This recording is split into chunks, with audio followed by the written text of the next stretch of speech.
ओम शांति। 23 जुलाई की मुरली है। आज अव्यक्त मुरली है। रिवाइज कोर्स है 16 मार्च 95 का।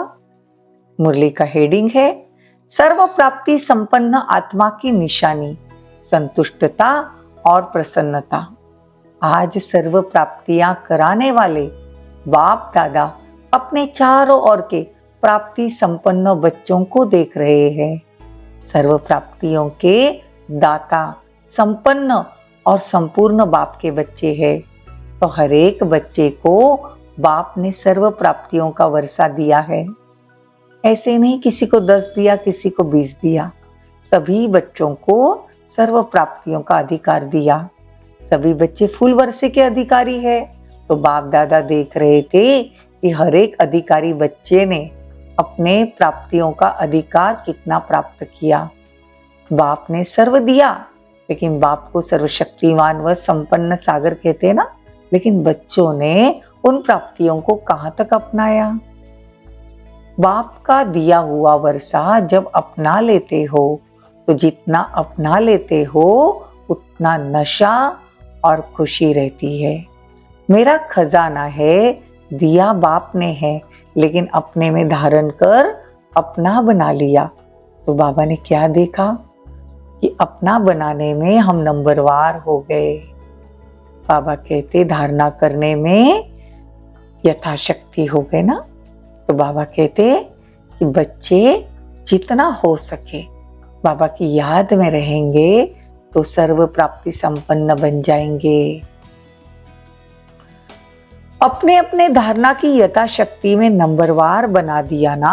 तो बाबा कहते सदा अमृत वेले से रात तक प्राप्ति के नशे व अनुभव में रहते हो। अगर रहते हो तो उसकी निशानी क्या है?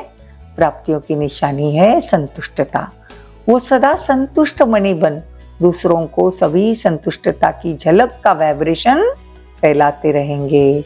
उनका चेहरा सदा प्रसन्न चित्त दिखाई देगा।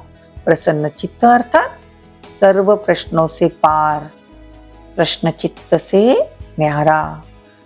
कोई भी प्रश्न नहीं होगा, प्रसन्न होगा। देखो क्या, क्यों, कैसे, ये सब समाप्त। वैसे बाबा कहते आपका गायन है अप्राप्त कोई वस्तु नहीं ब्राह्मणों के खजाने में। ये किसका गायन है? किन ब्राह्मणों का है? आपका है ना या दूसरों का है? आप ही तो हो ना। तो कोई अप्राप्ति होती है ना। अप्राप्ति मतलब असंतुष्टता, और असंतुष्टता का कारण क्या है? अपना अनुभव देखो। कभी भी मन असंतुष्ट है तो कारण क्या होता है? कोई ना कोई अप्राप्ति का अनुभव करते हो तब असंतुष्ट होते हो। हम सदा प्रसन्न चित्त रहते हैं, कभी भी उदास नहीं होते। तो बाबा कहते ऐसे बच्चे अगर है तो हाथ उठाओ। देखो कोई भी संबंध, चाहे रिश्तेदार, किसी से भी असंतुष्ट नहीं होते। बाबा कहते हैं ऐसी असंतुष्ट आत्माएं कितनी होगी? बहुत है ना। बाबा कहते अगर संतुष्ट आत्माएं है तो हाथ उठाओ। बाबा कहते सदा के लिए, सदा शब्द याद रखना, कभी कभी वाले नहीं, बहुत थोड़े हैं, कोटों में कोई है ना। तो ऐसा प्रसन्न चित्त औरों को भी क्वेश्चन मार्क खत्म कर देगा। अगर हम प्रसन्न चित्त रहते हैं तो और वाले कोई क्वेश्चन मार्क वाले रहेंगे, उनके दिमाग में कोई क्वेश्चन है तो बाबा कहते वो भी खत्म हो जाएगा। जिसका प्रसन्न चित्त होता है मन, उसके मन बुद्धि में व्यर्थ की गति फास्ट नहीं होगी। सदा निर्मल, निर्माण होने के कारण सभी को अपने प्रसन्न चित्त की छाया में शीतला देंगे, मतलब शीतल कर देंगे। ऐसा भी आग समान जला हुआ गर्म दिमाग वाला होगा, लेकिन प्रसन्न चित्त के वाइब्रेशन की छाया में शीतल हो जाएगा। देखो अगर हमारे से कोई गलती होती है ना तो हम बाबा के आगे कितनी मीठी मीठी बातें रखते हैं। कहते बाबा कितना सहन करे, कहाँ तक सहन करे? पुरुषार्थी है ना, थोड़ी तो फीलिंग आएगी ना। तो बाबा कहते ऐसी खट्टी मीठी बातें मेरे सामने करते मत। और फीकी और सादी हो तो कहेंगे ये तो खाते ही रहते हैं। तो व्यर्थ बातें, व्यर्थ चिंतन सुनना, बोलना और करना, इसमें चलते चलते फिर इंटरेस्ट बढ़ जाता है। इसलिए बाबा कहते व्यर्थ नहीं सुनो। फिर सोचते हैं मैं तो सुनना नहीं चाहती थी, फिर भी इसने सुना दिया। लेकिन बाबा कहते हैं कि ऐसा नहीं करना है, बहुत दृढ़ता से संकल्प करना है बाबा के आगे कि बाबा मैं हमेशा प्रसन्न चित्त रहूंगी। बाबा कहते अगर ऐसी बातें रहेगी दिल दिमाग पर, दिल खाली हो जाती है, फिर क्या करेगा इंसान? मन असंतुष्ट होता है, वो तो अपनी दिल खाली कर देगा अपने सामने और हमारे दिल भर जाएगी। तो बाबा कहते ऐसा नहीं करना है, फिर हमारा संस्कार बन जाता है, ये रॉन्ग है, ये व्यर्थ संस्कार बुद्धि के निर्णय को खत्म कर देते हैं। इसलिए सबसे सहज सदा संतुष्ट रहने की विधि है, सदा अपने सामने कोई न कोई विशेष प्राप्ति को याद रखो, क्योंकि प्राप्ति भूल जाती है ना। देखो ज्ञान की पॉइंट्स भूल सकती है, लेकिन प्राप्ति तो इंसान नहीं भूल सकता ना। बाप से हमको क्या क्या मिला है, कितना मिला है, वेराइटी पसंद आती है ना। एक जैसा पसंद नहीं आता, लेकिन वेराइटी तो अच्छी है, पसंद आती ना। तो प्राप्ति भी अनेक प्रकार की है। देखो ज्ञान के खजाने की प्राप्ति है, योग की शक्तियों की प्राप्ति है, दिव्य गुणों की प्राप्ति है, प्रैक्टिकल नशे में खुशी में रहने की प्राप्ति है। कितनी प्राप्तियां हैं, बहुत बड़ी लिस्ट है। पहले भी सुनाया था ना, कभी कोई गुण, कभी कोई प्राप्ति सामने रखो तो संतुष्ट रहेंगे। आज बाबा ने संतुष्ट रहने की युक्ति बता दी।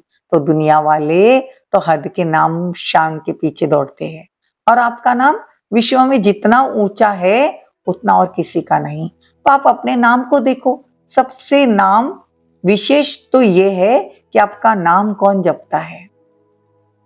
स्वयं भगवान आपका नाम जपता है। तो इससे बड़ा नाम क्या होगा? आपके नाम से अभी लास्ट जन्म में भी अनेक आत्माएं अपना शरीर निर्वाह चलाते हैं। आप ब्राह्मण हो ना, तो ब्राह्मणों के नाम से आज भी नामधारी ब्राह्मण कितना कमाते हैं। तो आपके नाम की कितनी महिमा है। इसलिए हद के नाम के पीछे नहीं जाओ। बाप के दिल में आपका नाम सदा ही श्रेष्ठ है। देखो भगवान हमें याद करता है, हमारे जैसा भाग्यवान इस दुनिया में कोई नहीं। जब बाप के दिल में नाम हो गया तो कोई सेवा में, कोई प्रोग्राम में या कोई भी बातों में आपका नाम नहीं भी आया तो क्या हर्जा, बाप के पास तो है ना। जैसे भक्ति मार्ग में हनुमान का चित्र दिखाते हैं, तो उसके दिल में क्या था? राम था ना। और बाप के दिल में क्या है? बच्चे। तो आप हो या नहीं? आप बच्चे ही हो ना, तो सभी का नाम है ना। देखा, कभी मिस हो गया हो तो आप सभी का नाम है। और नाम के पीछे क्या पढ़ते हो? क्योंकि मेजॉरिटी यही नाम मान शान गिराता भी है और नाम मान शान चढ़ाता भी है। तो प्राप्ति के रूप में देखो, अगर मानो कोई कारण से आपका नाम गुप्त है और आप समझते हो कि मेरा नाम होना चाहिए, यथार्थ है, फिर भी अगर किसी आत्मा के हिसाब किताब के कारण या उसके संस्कार के कारण आपका नाम नहीं होता, आप राइट हो, वो रॉन्ग है, फिर भी उनका नाम होता है, आपका नहीं, तो विजय माला में तो आपका नाम निश्चिंत है। इसीलिए इसकी परवाह नहीं करना।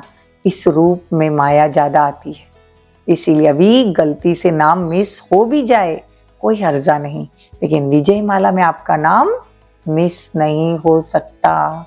पहले आपका नाम होगा तो अपने नाम की महिमा याद रखो कि मेरा नाम बाप के दिल पर है, विजय माला में है, अंत तक मेरा नाम सेवा कर रहा है। और आपका मान कितना है? भगवान ने भी आपको अपने आगे रखा। पहले बच्चे तो स्वयं बाप ने मान दिया। कितना आपका मान है उसका प्रूफ देखो, आपके जड़ चित्रों का भी लास्ट जन्म तक इतना मान है। चाहे जाने नहीं जाने, लेकिन कोई भी देवी देवताओं का चित्र होगा तो उसके तो कितने मान से उसको देखते हैं। श्रेष्ठ मान अब तक आपके चित्रों का ही है, ये प्रूफ है। तो बाप सदा कहते हैं पहले बच्चे डबल पूजे जाते हैं, बाबा तो सिंगल पूजा जाता है। अच्छा, कभी कभी निर्णय करने में एक छोटी सी गलती कर देते हो, जो रियल शान है, रूहानी शान है, वो कभी भी अभिमान की फीलिंग नहीं देगा। बाबा कहते हैं थोड़ा भी किसी ने हंसी में भी कुछ कह दिया तो अपमान लगेगा, ये अभिमान की निशानी है। सोचेंगे नहीं मैं तो ऐसा हूं ही नहीं, ऐसे थोड़ी कहना चाहिए। तो निर्णय ठीक करो, उस समय निर्णय में कमी कर लेते हो। बाबा कहते हैं सोमान और अभिमान में अंतर क्या है वो भी चेक करो। सोमान कितना बड़ा है, शान कितनी बड़ी है। उस बेहद के नाम मान शान को सदा इमर्ज रखो। अच्छा, चारों ओर के सदा सर्व प्राप्ति स्वरूप आत्माएं, सदा संतुष्ट प्रसन्न चित्त रहने वाली आत्माएं, सदा स्वयं को श्रेष्ठ नाम मान शान के अधिकारी अनुभव करने वाली समीप आत्माएं, सदा सर्व को संतुष्टता के वाइब्रेशन की लाइट माइट देने वाले प्रसन्न चित्त आत्माओं को बाप दादा का याद प्यार और नमस्ते। हम रूहानी बच्चों की रूहानी माता पिता बाप दादा को याद प्यार, गुड मॉर्निंग, नमस्ते, थैंक यू, बहुत बहुत शुक्रिया। वरदान, हर सेकंड स्वयं को भरपूर अनुभव कर सदा सेफ रहने वाली स्मृति सो समर्थ स्वरूप भव।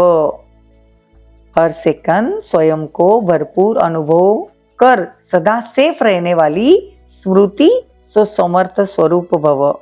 बाप दादा द्वारा संगम युग पर जो भी खजाने मिलते हैं उनसे स्वयं को सदा भरपूर रखो। जितना भरपूर उतना हलचल नहीं। भरपूर चीज में दूसरी कोई चीज आ नहीं सकती। ऐसे नहीं कह सकते कि सहन शक्ति व शांति की शक्ति नहीं है। थोड़ा क्रोध व आवेश आ जाता है। कोई दुश्मन जबरदस्ती तब आता है जब अलबेले या डबल लॉक नहीं। याद और सेवा का डबल लॉक लगा दो तो स्मृति स्वरूप रहेंगे और समर्थी स्वरूप भी बन जाएंगे तो सेफ रहेंगे। स्लोगन, विश्व का नवनिर्माण करने के लिए अपनी स्थिति निर्माण चित्त बनाओ। ओम शांति, ओम शांति।